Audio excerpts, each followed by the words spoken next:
राज्यातील महानगरपालिका निवडणुकीमध्ये निष्ठावंतांना उमेदवारी न मिळाल्याने राज्यभरात विविध ठिकाणी नाराजीचा सूर जो आहे तो पाहायला मिळत आहे।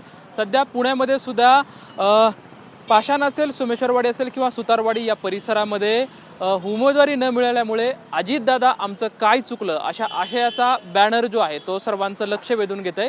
या बॅनरवरती 18 वर्ष एकनिष्ठ राहून प्रत्येक वेळी राष्ट्रवादी काँग्रेस पार्टीच्या उमेदवाराला भरघोस मते देऊन तुम्ही आज आमच्या पदरी निराशा टाकली।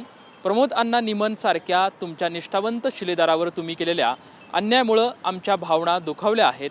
2017 पासून पाषाण, सोमेश्वरवाडी, सुतारवाडी मधील मतदार भोगत असलेल्या वनवासात तुम्ही आणखी भर घातली आहे। एकंदरीतच तुम्ही पाषाण, सोमेश्वरवाडी, सुतारवाडीला विकासापासून जाणीवपूर्वक वंचित ठेवलं आहात असं वाटतंय। अशा आशयाचा बॅनर सध्या सर्वांचं लक्ष वेधून घेत आहे। अजित पवारांच्या विरोधात खरं तर या पाषाण, सोमेश्वरवाडी, सुतारवाडी या परिसरामध्ये बॅनरबाजी जी आहे ते सर्वत्र पाहायला मिळते। पाषाण असेल, सोमेश्वरवाडी असेल किंवा सुतारवाडी यामध्ये प्रमोद निमन यांना उमेदवारी न दिल्यामुळे अजित पवार यांना या ग्रामस्थांच्या रोषाला जे आहे ते सामोरे जाताना पाहायला मिळते। कारण की या सर्व ग्रामस्थांकडून अशा आशयाचं बॅनर जे आहे ते सर्वांचं लक्ष वेधून घेताना आपल्याला पाहायला मिळते। कॅमेरामॅन हरीश नेगीसोबत लक्ष्मण जाधव, TV9 मराठी, पुणे।